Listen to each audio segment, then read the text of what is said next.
고린도후서 1장 3절부터 7절까지 함께 봉독합니다. 찬송하리로다. 그는 우리 주 예수 그리스도의 하나님이시요 자비의 아버지시요 모든 위로의 하나님이시며 우리의 모든 환난 중에서 우리를 위로하사 우리로 하여금 하나님께 받는 위로로서 모든 환난 중에 있는 자들을 능히 위로하게 하시는 이시로다. 그리스도의 고난이 우리에게 넘친 것 같이 우리가 받는 위로도 그리스도로 말미암아 넘치는도다.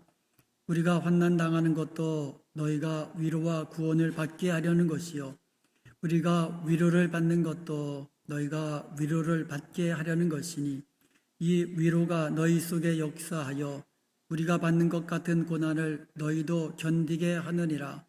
너희를 위한 우리의 소망이 견고함은 너희가 고난에 참여하는 자가 된 것 같이 위로에도 그러할 줄을 아미라. 아멘. 오늘 본문에서 가장 중요한 키워드는 환난과 위로입니다. 환난과 위로. 우리가 당하는 환난 가운데서 위로하시는 하나님. 고린도후서는요, 바울의 개인적인 이야기, 그러니까 어떻게 보면 개인적인 간증이죠. 간증을 담고 있는 그런 서신서입니다. 다른 어떤 서신서보다도 개인적인 이야기들이 굉장히 많아요. 그 가운데는요, 바울 자신이 당했던 어떤 고난과 환난에 대한 간증들이 많아요. 그러니까 자기가 얼마나 환난을 많이 겪었는지, 고난을 많이 겪었는지 그런 이야기들이 고린도후서에 굉장히 많이 나옵니다. 우리가요, 예수님을 잘 믿는 사람이라고 해서 고난에서 제외되지 않습니다. 예수님도 고난 받으셨잖아요. 사도 바울뿐만 아니라 모든 사도들, 그리고 초대교회 성도들, 그리고 모든 믿음의 선조들도요, 고난을 많이 겪었습니다. 우리도 마찬가지예요. 우리가 예수님을 잘 믿는다 해도 고난으로부터 완전히 자유롭지는 못하다는 얘기죠. 때로는 가정에 고난이 찾아옵니다. 또 직장이나 사업에도, 또 건강에도, 그리고 자녀들에게도 예상치 못했던 그와 같은 고난들이 시도 때도 없이 이제 찾아옵니다. 이러한 환난 가운데 바울은요, 좌절하지 않았습니다. 낙심하지 않았습니다. 그리고 넘어지지 않았고요, 믿음이 약해지지 않았습니다. 오히려 환난 가운데 하나님의 위로를 경험한 거예요. 환난이 크면 더 큰 하나님의 위로를 경험한 거예요. 그래서 바울은요, 고난과 환난 중에도 기뻐하고 감사할 수 있었던 것입니다. 그러므로 오늘 말씀을 통해서요, 바울이 어떤 종류의 환난을 겪었는지 한번 살펴보기를 원합니다. 그리고 그런 환난 가운데 어떠한 하나님의 위로를 받았는지 이것을 우리가 살펴보기를 원합니다. 그러므로 그리하여서 우리도 모든 환난 가운데서 우리를 위로하시는 그 하나님의 위로를 경험하고 환난 중에서도 고난 중에서도 기뻐하며 감사할 수 있는 성도가 되시기를 주님의 이름으로 간절히 축복합니다. 아멘. 고린도후서를 쓸 당시 바울의 상황이 어땠는지 한번 잠깐 살펴보겠습니다. 2절 13절에 보면은요, 내가 내 형제 디도를 만나지 못하므로 내 심령이 편하지 못하여 그들을 작별하고 마게도냐로 갔노라. 그러니까 심령이 굉장히 편치 못했다고 했어요. 그리고 7장 5절에 보면 우리가 마게도냐에 이르렀을 때에도 우리의 육체가 편하지 못하였고 사방으로 환난을 당하여 밖으로는 다툼이요 안으로는 두려움이었노라 말씀하고 있어요. 그러니까 바울은 당시에 그 심령도 편치 못했고 육신도 편치 못했어요. 그리고 안팎으로 환난과 두려움이 있었다라는 거예요. 한마디로 말하면 바울은 그 당시에 환난과 두려움에 쌓여 있었다라는 거예요. 환난과 두려움. 바울이 자기가 겪은 환난을 구체적으로 이야기를 합니다. 8절에서 10절까지 보면은요, 구체적인 예로 아시아에서 겪었던 그런 환난과 고난을 구체적으로 이야기합니다. 8절에 보면은요, 힘에 겹도록 심한 고난을 당하여 살 소망까지 끊어졌다는 이야기합니다. 살 소망까지 끊어질 정도로 환난을 겪은 거예요. 그러니까 어떤 고난인지 어떤 환난인지 여러분 상상이 가세요? 어떤 환난을 겪으면 우리가 살 소망까지 끊어질까요? 9절에도 보면은요, 자신이 사형 선고를 받은 것으로 여길 정도로 극심한 환난 가운데 있었다라고 이야기합니다. 그 밖에도 바울은요, 자신이 당한 여러 가지 환난을요, 고린도후서에서 세 군데에서 자세히 소개하고 있습니다. 먼저 고린도서 4장 8절에서 9절까지 보면은요, 사방으로 우겨싸움을 당했습니다. 답답한 일을 당하였습니다. 박해를 받았습니다. 거꾸러뜨림을 당하였습니다. 그리고 고린도후서 6장 4절에서 5절 그 이후에 보면은요, 환난과 궁핍과 고난과 매맞음과 갇힘과 난동과 수고로움과 자지 못함과 먹지 못하였다고 이야기하고 있습니다. 그리고 고린도후서 11장 23절에서 27절까지 보면은요, 옥에 갇히기도 했고요, 매도 수없이 맞고요, 여러 번 죽을 뻔했다 그랬습니다. 27절에 보면 수고하고 애쓰고 여러 번 자지 못하고 줄이며 목마르며 여러 번 굶고 춥고 헐벗었노라, 이렇게 이야기하고 있어요. 그러니까 온갖 종류의 고난과 환난을 다 겪은 거예요. 그러니까 이런 환난 속에서 바울은 두려움마저 느끼고 있었다라는 거예요. 환난과 두려움. 바울이 고린도후서를 쓸 당시에 그 전까지의 바울의 모습이었습니다. 그런데요, 바울에게 있어서 환난과 두려움이 하나님의 위로와 하나님이 주신 그 기쁨으로의 반전이 일어납니다. 그러니까 고린도후서 7장 5절에는 환난과 두려움이 있다 그랬는데, 바로 그 뒤에 고린도후서 7장 6절과 7절에 보면은요, 그런 상황 속에서도 고린도 교회로부터 날라온 소식을 듣고는 위로를 얻었습니다. 기쁨을 얻게 됩니다. 그래서 쓴 편지가 고린도후서예요. 그래서 바울은요, 고린도후서를 기록하면서, 그러니까 서로는 이제 문안 인사하는 거잖아요. 그러니까 문안 인사가 마치자마자 제일 먼저 오늘 본문 그 3절과 7절에서 위로라는 말을 꺼내면서 하나님께서 자기에게 주셨던 그 위로, 자기가 경험했던 그 위로를 제일 먼저 고린도 교회 성도들과 나누기 시작하는 거예요. 고린도후서 1장 3절 한번 보겠습니다. 찬송하리로다. 그는 우리 주 예수 그리스도의 하나님이시요 자비의 아버지시요 모든 위로의 하나님이시며, 바울은 먼저 환난 중에 위로하시는 그 하나님을 찬양함으로 시작합니다. 찬송하리로다. 찬송할 수밖에 없는 거예요. 자기가 받은 그 위로가 너무너무 크기 때문에. 자, 그러면 바울이 찬송하는 그 하나님, 환난 중에 만났던 그 하나님은 어떤 하나님인가? 먼저 하나님 아버지라고 하죠. 2절에 보면 하나님을 걸어서 하나님 우리 아버지라고 했습니다. 이 하나님 우리 아버지라는 말은 하나님과, 그러니까 아버지와 자녀 사이에 그 친밀한 사랑의 관계를 말씀해 주고 있는 거예요. 하나님의 자녀됨이라는 것은, 이것은 영광스러운 것이고, 그리고 이 권세가 있습니다. 자녀됨의 권세. 그래서 하나님의 아들이 되는 권세를 주셨으니, 그러니까 하나님의 아들이라는 것은 이게 권세예요, 권세. 그런데 우리가 하나님의 아들됨의 그 영광과 권세를 얻게 된 것은 혈통으로 된 것도 아니죠, 육정으로 된 것도 아니죠, 사람의 뜻으로 된 것도 아니죠. 오직 하나님께로부터 난 것이라고 그랬어요. 하나님의 뜻으로. 요한복음 1장 13절에서 말씀하고 있어요. 이것은 하나님께로부터 난 자다. 그러니까 우리가 아들 된 것 하나님의 은혜라는 거예요. 내 뜻이 아니고 그리고 내가 무슨 누구의 자녀가 혈통으로 된 것도 아니고 내가 되고 싶은 것도 아니고 하나님께로부터 난 자다. 소리 조금만 줄여주세요.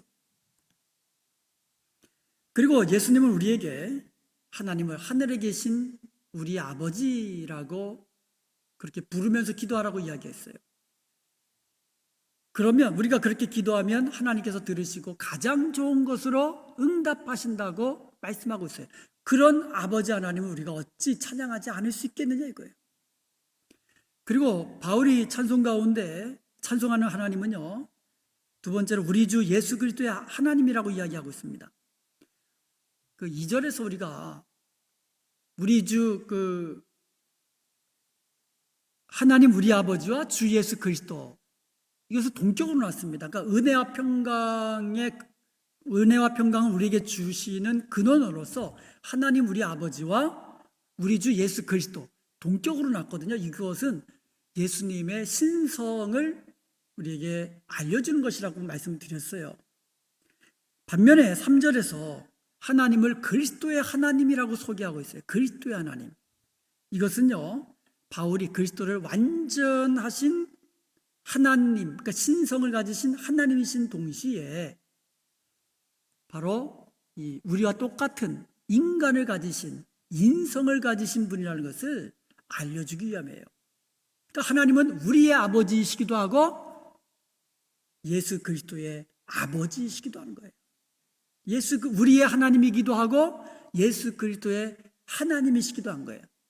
여러분, 예수님의 그 인성, 예수님이 우리와, 그러니까 인간과 똑같은 그 모양으로, 형편으로 이 땅에 오셨다라는 것은요, 이거 대단히 중요한 것입니다.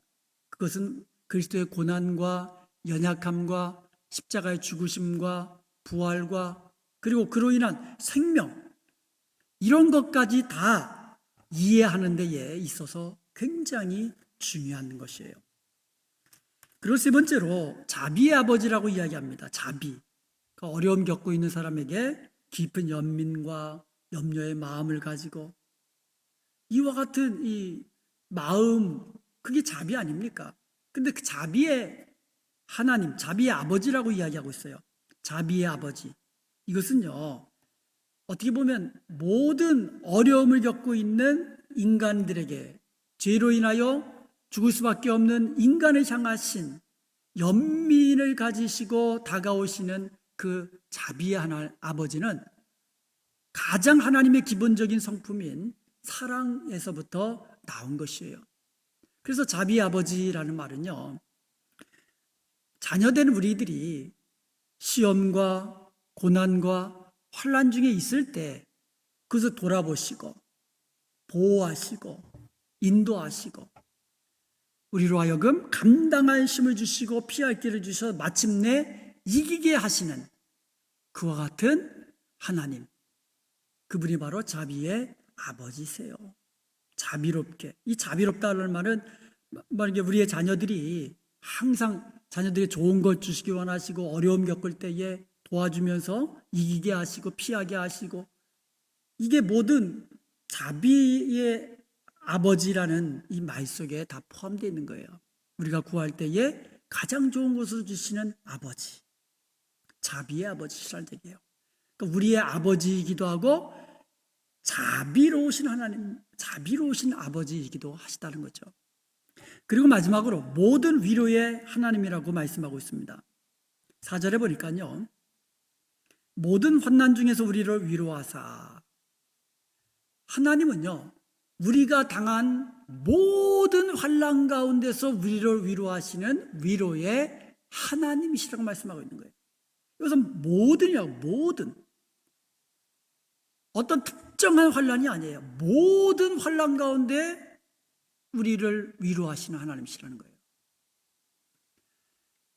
여기서 위로라는 말이 강조되고 있는데요, 3절부터 7절까지 오늘 본문 중에서 가장 강조되고 있는 단어가 위로예요. 위로.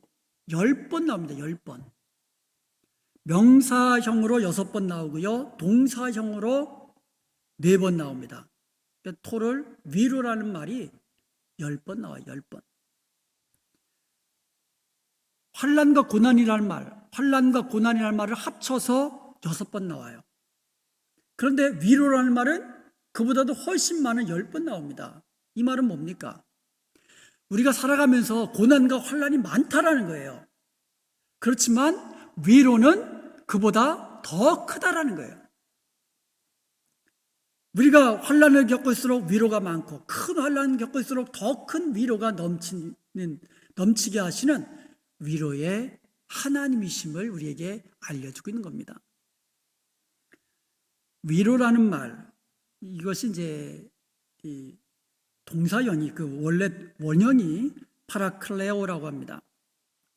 이 파라칼레오인데, 파라라는 말이 곁으로, 가까이로부터라는 거예요. 그리고 칼레오라는 말이 메이커 콜이라는 뜻이에요. 그러니까 가까이 와서 부른다라는 의미를 갖고 있어요. 그래서 이거의 명사형 위로라는 말이 파라클레시스라고 합니다. 이 파라클레시스라는 말은 위로하다, 위로, 격려. 그런데 그냥 말로만 위로하는 것이 아니라 가까이 옆에 와서 우리를 부르면서, 그리고 소극적인 의미에서는 우리를 위로하시고, 그리고 더 적극적인 의미로는 위로할 뿐만 아니라 힘을 주셔서, 격려하셔서 새 힘을 얻도록 하시는, 그것이 바로 파라클레시스라는 단어의 뜻입니다. 그러니까 위로와 격려를 모두 포함하는 말이에요. 그러니까 상처받은 사람이 있으면 누군가를 이제 돕기 위해서, 그러니까 상처받은 사람을 돕기 위해서 옆으로 와가지고 위로해주고, 그리고 영적으로 새로워질 수 있도록 격려해서 힘을 주어서 다시금 하나님께서 주신 사명을 감당할 수 있도록 하는 것, 이게 바로 파라클레시스라는 말이에요. 위로와 격려, 이 포함된 말이 포함. 단순히 그냥 위로해주고 괜찮아 이게 파라클레시스가 아니라는 거예요. 위로해주고 힘을 줘가지고 격려해줘가지고 새 힘을 얻고 다시금 달려갈 수 있도록 하는 것. 즉 하나님께서 환난 중에 있는 바울을 위로하셨다라는 말이 무슨 뜻이에요? 바울을 환난 중에 위로하셔서, 그리고 그에게 새로운 힘을 주셔서 교회를 위한 다음 단계의 사역을 위하여 달려갈 수 있도록 하셨다라는 그러한 의미인 것이에요. 그리고 위로하다, 파라칼레오라는 말에서 파라클레토스, 이 보혜사를 말해요. 파라클레토스, 이 보혜사를 말이거든요. 여기 보혜사라는 말이 거기서 나온 거예요. 그러니까 옆에 가까이 와서 이 도와주는 그와 같은 분. 요한복음 14장 16절에 보면 내가 아버지께 구하겠으니 그가 또 다른 보혜사를 너희에게 주사 영원토록 너희와 함께 있게 하리니. 예수님께서 말씀하신 거거든요. 내가 아버지께 구해가지고 또 다른 보혜사를 보내달라고 하시겠다는 거거든요. 그러니까 예수님이 보혜사시고 또 다른 보혜사이신 성령, 다른 보혜사를 보내달라고. 이해가 되시죠? 예수님이 보혜사세요. 또 다른 보혜사, 다른 보혜사를 보내달라고 하시는 거예요. 예를 들어서 내가 사람이잖아요, 제가. 내가 다른 사람 보낼게. 나도 사람이고 내가 보내는 다른 사람, 그 사람도 사람이고. 이게 무슨 말이냐면 예수님도 보혜사시고 예수님께서 아버지께 구해서 보내시는 다른 보혜사, 성령님도 또 보혜사시라는 거예요. 요한복음 14장 26절에 보면 보혜사 곧 아버지께서 내 이름으로 보내실 성령, 성령님이 보혜사예요. 그죠? 예수님께서 보내시는 성령님이 보혜사세요. 예수님도 보혜사세요. 그러니까 보혜사이신 예수님께서 다른 보혜사를 보내달라고 아버지 하나님께 이제 구하겠다는 거예요. 그러므로 이 파라클레토스, 보혜사라는 말은요, 곁에서 돕는 자, 위로자, 격려자, 상담자, 여러 가지 의미를 가지고 있는 단어입니다. 예수님께서는 보혜사십니다. 위로자세요. 우리가 죄악 가운데서 멸망의 길로 달려가고 있을 때, 이 땅에서 고난과 그리고 슬픔과 또 죄의 형벌로 인하여서 고통과 저주 아래 있을 때에 예수님께서 참된 위로자가 되신 거예요. 어떻게 해서? 십자가의 보혈로서 우리에게 생명을 주시고 영원한 안식을 얻게 하시고 우리를 치유해 주시고 힘들고 지친 인생들에게 가장 근본적인 위로, 그런 위로를 주시는 위로자였던 거예요. 그러니까 예수님도 위로자세요. 보혜사세요. 그리고 성령님은 또 우리가 잘 알잖아요. 보혜사 성령님 그러잖아요. 영원토록 우리와 함께 하시며 우리를 도우시고 우리를 가르치시고 우리를 인도하시고, 이런 이 보혜사 성령께서 우리와 영원토록 함께 하시는 것을 믿으시기 바랍니다. 그리고 오늘 본문에 보면 하나님을 뭐라고 말씀하고 있어요? 모든 환난 중에 위로하시는 위로의 하나님이다. 그러니까 성도 하나님, 성자 예수님, 성령 하나님, 삼위일체 하나님은 모두 다 보혜사, 위로자시라고 말씀하고 있는 거예요. 위로는요, 복되신 삼위일체 하나님의 본질적인 성품이라는 것을 알 수가 있다는 겁니다. 그러니까 슬픔 당한 자녀, 고통 중에 있는 자녀 그냥 두고 보지 못하시는 그런 하나님이시라는 거예요. 위로자가 되신다는 거예요. 위로자. 여기서 말하는 위로는 뭐라 그랬어요? 단순히 말로만 위로하는 것이 아니라 가까이 오셔가지고 돕기 위해서 가까이 오셔가지고 위로하시고 또 격려하셔서 새힘 주시고 새로운 사명을 위하여 달려갈 수 있도록 하시는 그분이 바로 위로의 위로자 되시는 하나님이시라고 말씀하고 있는 겁니다. 4절에서 우리를 위로하사라는 말, 위로하사라는 이 말은, 이 동사는 현재 분사형이에요. 시제가. 그러니까는 계속해서 위로하신다는 거예요. 어쩌다가 한 번 위로하시고 마는 게 아니고 계속해서 위로하시는 거예요. 필요할 때마다.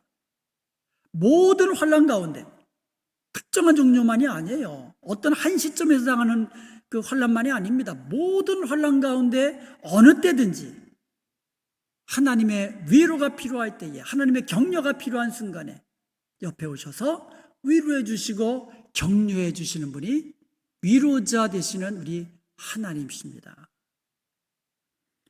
이런 위로의 하나님을 경험한 바울이 어찌 하나님을 찬양하지 않을 수 있겠습니까? 그래서 찬송하리로다 하면서 제일 먼저 하나님 앞에 찬송을 드린 거예요. 그리고 이어서 바울은요, 우리를 모든 환난 중에서 위로하시고 격려하시는 그 하나님의 목적을 우리에게 설명해 주고 있습니다. 하나님이 우리를 위로하시고 격려하시는 목적, 4절에 나오고 있습니다. 4절 한번 같이 보겠습니다. 우리의 모든 환난 중에서 우리를 위로하사, 우리로 하여금, 하나님이 우리를 환난 중에 위로하십니다. 왜요? 우리로 하여금 하나님께 받는 위로로서 모든 환난 중에 있는 자들을 능히 위로하게 하시는 이시로다. 아멘. 그러니까 상처받고 슬픔 중에 있고 고난 중에 있는 성도가 있다면, 또 그런 사람이 있다면 하나님께 받은 위로로서 그들에게 위로하고 격려할 수 있도록 하기 위해서 우리를 환난 가운데 위로하신다라고 말씀하고 있는 거예요. 그런 능력까지도 우리에게 허락해 주신다는 거예요. 계속해서 바울은 6절에서 자신이 당하는 환난도, 자신이 환난 가운데 경험한 하나님의 위로도 다 너희를 위한 것이다 라고 말씀하고 있어요. 그러니까 바울이 환난도 많이 겪었죠. 그렇잖아요. 아까도 우리가 살펴봤지만 정말 온갖 종류의 고난과 환난을 다 당했습니다.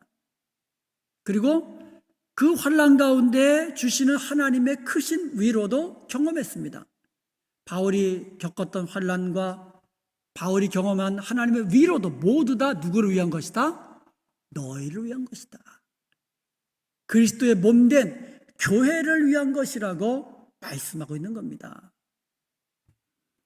이것을 알게 된 바울은 고난 중에도 기뻐하며 감사할 수 있게 된 줄로 믿습니다. 그러니까 자기가 고난을 많이 겪을수록 그만큼 더 주님의 몸된 교회를 세울 수 있다는 거예요.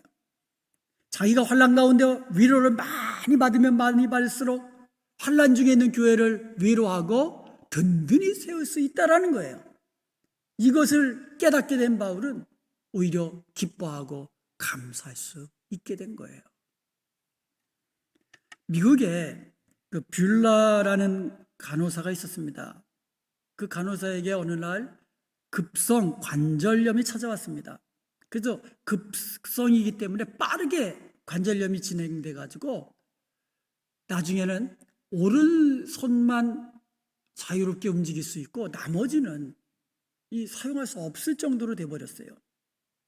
그러니까 처음에는 하나님 원망하고 자기 운명을 저주하고 그렇게 세월을 병상에 누워가지고 보내고 있었습니다. 그러다가 어느 날 깨달음이 왔어요.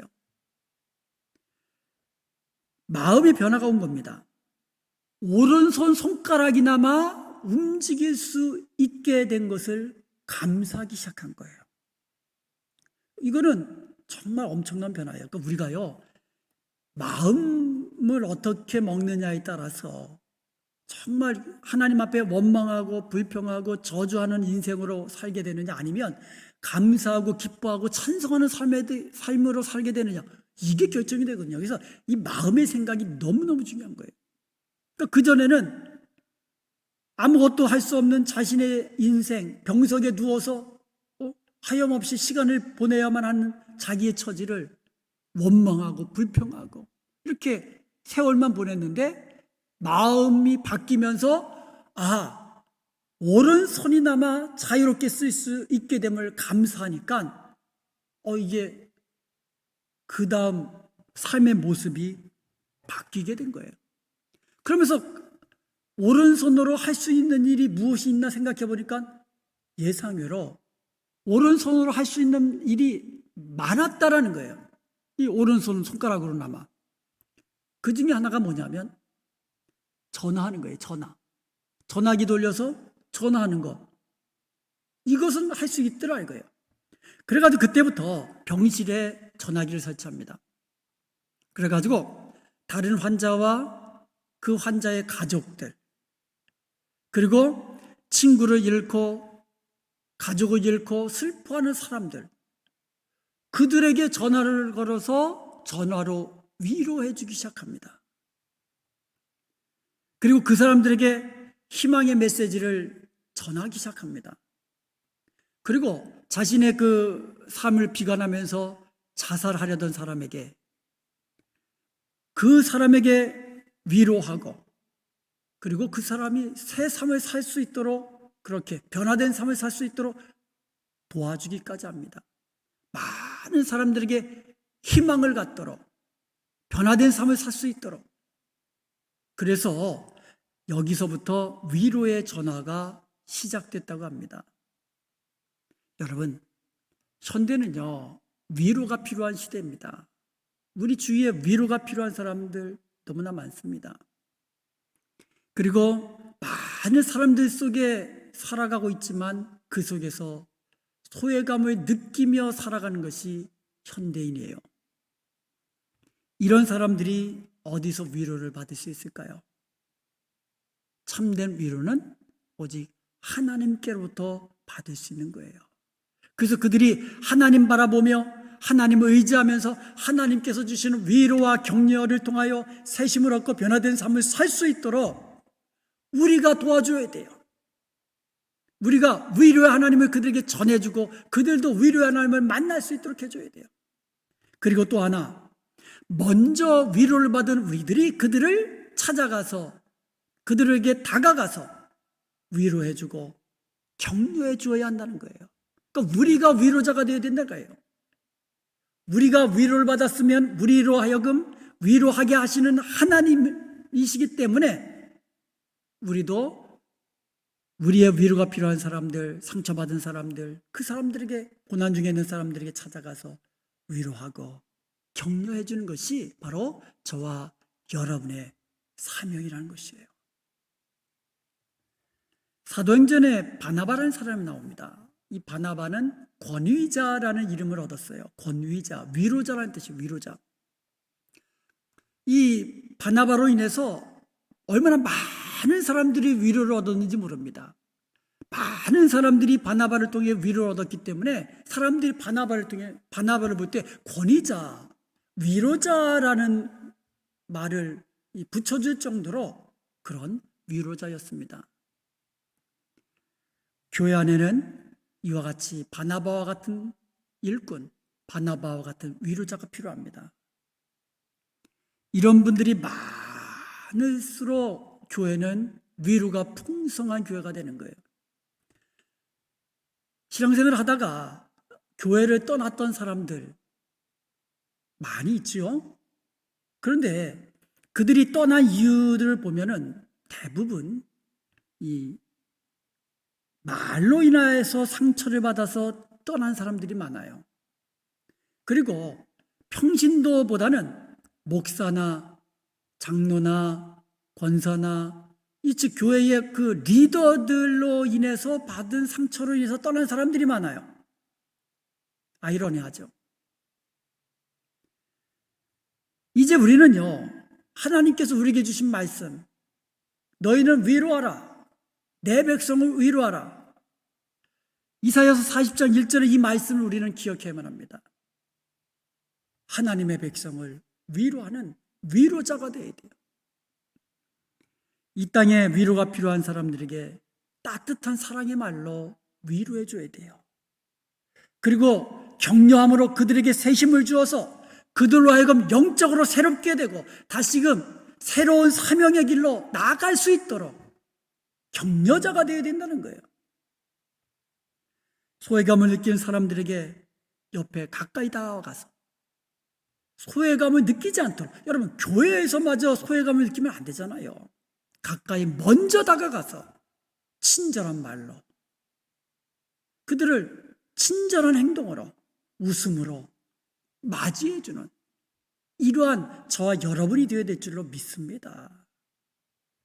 그래야 우리 은혜합병관교회가 위로가 풍성한 성도들로 가득 찬 위로가 풍성한 교회가 되기를 주님의 이름으로 축원드립니다.